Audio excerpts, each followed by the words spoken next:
तहरीक इंसाफ ने intra party election के फैसले के खिलाफ अदालत जाने का ऐलान कर दिया। बैरिस्टर गौहर खान ने कहा, इलेक्शन कमीशन के फैसले के खिलाफ अदालत जाएंगे, उम्मीद है रिलीफ मिलेगा। अदलिया से दरख्वास्त करेंगे कि इस मामले पर जल्द फैसला किया जाए। यह सिर्फ पीटीआई का नहीं, पूरे सियासी निज़ाम और जमहूरियत का मसला है।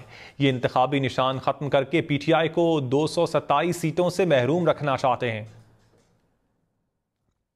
हम इलेक्शन कमीशन के डिसीजन को हर फॉर्म में डिसमिस करते हैं और उससे डिसएग्री करते हैं। इस डिसीजन को हम हाई कोर्ट और सुप्रीम कोर्ट सब्जेक्ट टू हमारी final decision by the lawyers वो हम इंशाअल्लाह ताला चैलेंज करेंगे। अदलिया से हमारी दरख्वास्त होगी कि जल्द से जल्द इस पे फैसला करें। अगर आप एक पार्टी से उसका निशान रोक लेते हैं तो सबसे पहली बात तो ये है कि नेशनल असम्बली में 70 रिज़र्व सीट्स है और पूरे मुल्क में 227 रिज़र्व सीट है। वो रिजर्व सीट किसी पॉलिटिकल पार्टी को नहीं मिलती, आज़ाद अगर आपके कैंडिडेट हो। तहरीक इंसाफ ने इंट्रा पार्टी इलेक्शन के फैसले के खिलाफ अदालत जाने का ऐलान कर दिया। बैरिस्टर गौहर खान ने कहा, इलेक्शन कमीशन के फैसले के खिलाफ अदालत जाएंगे, उम्मीद है रिलीफ मिलेगा। अदलिया से दरख्वास्त करेंगे कि इस मामले पर जल्द फैसला किया जाए। यह सिर्फ पीटीआई का नहीं, पूरे सियासी निज़ाम और जमहूरियत का मसला है। ये इंतखाबी निशान खत्म करके पीटीआई को 227 सीटों से महरूम रखना चाहते हैं।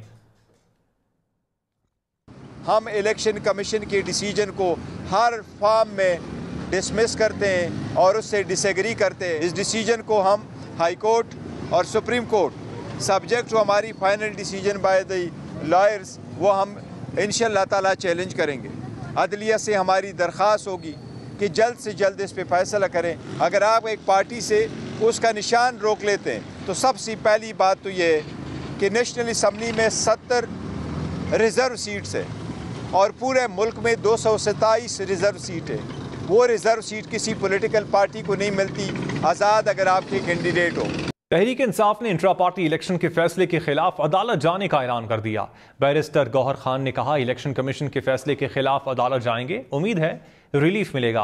अदलिया से दरख्वास्त करेंगे कि इस मामले पर जल्द फैसला किया जाए। यह सिर्फ पीटीआई का नहीं, पूरे सियासी निज़ाम और जमहूरियत का मसला है। ये इंतखाबी निशान खत्म करके पीटीआई को 227 सीटों से महरूम रखना चाहते हैं। हम इलेक्शन कमीशन के डिसीजन को हर फॉर्म में डिसमिस करते हैं और उससे डिसएग्री करते हैं। इस डिसीजन को हम हाई कोर्ट और सुप्रीम कोर्ट सब्जेक्ट टू हमारी final decision by the lawyers वो हम इंशाअल्लाह ताला चैलेंज करेंगे। अदलिया से हमारी दरख्वास्त होगी कि जल्द से जल्द इस पे फैसला करें। अगर आप एक पार्टी से उसका निशान रोक लेते हैं तो सबसे पहली बात तो ये है कि नेशनल असम्बली में 70 रिज़र्व सीट्स है और पूरे मुल्क में 227 रिज़र्व सीट है। वो रिज़र्व सीट किसी पॉलिटिकल पार्टी को नहीं मिलती, आज़ाद अगर आपके कैंडिडेट हो। तहरीक इंसाफ ने इंट्रा पार्टी इलेक्शन के फैसले के खिलाफ अदालत जाने का ऐलान कर दिया। बैरिस्टर गौहर खान ने कहा, इलेक्शन कमीशन के फैसले के खिलाफ अदालत जाएंगे, उम्मीद है रिलीफ मिलेगा। अदलिया से दरख्वास्त करेंगे कि इस मामले पर जल्द फैसला किया जाए। यह सिर्फ पीटीआई का नहीं, पूरे सियासी निज़ाम और जमहूरियत का मसला है। ये इंतखाबी निशान खत्म करके पीटीआई को 227 सीटों से महरूम रखना चाहते हैं। हम इलेक्शन कमीशन के डिसीजन को हर फॉर्म में डिसमिस करते हैं और उससे डिसएग्री करते हैं। इस डिसीजन को हम हाई कोर्ट और सुप्रीम कोर्ट सब्जेक्ट टू हमारी final decision by the lawyers वो हम इंशाअल्लाह ताला चैलेंज करेंगे।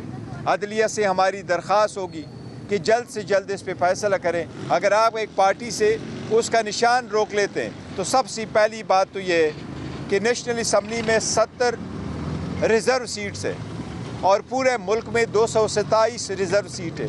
वो रिज़र्व सीट किसी पॉलिटिकल पार्टी को नहीं मिलती, आज़ाद अगर आपके कैंडिडेट हो।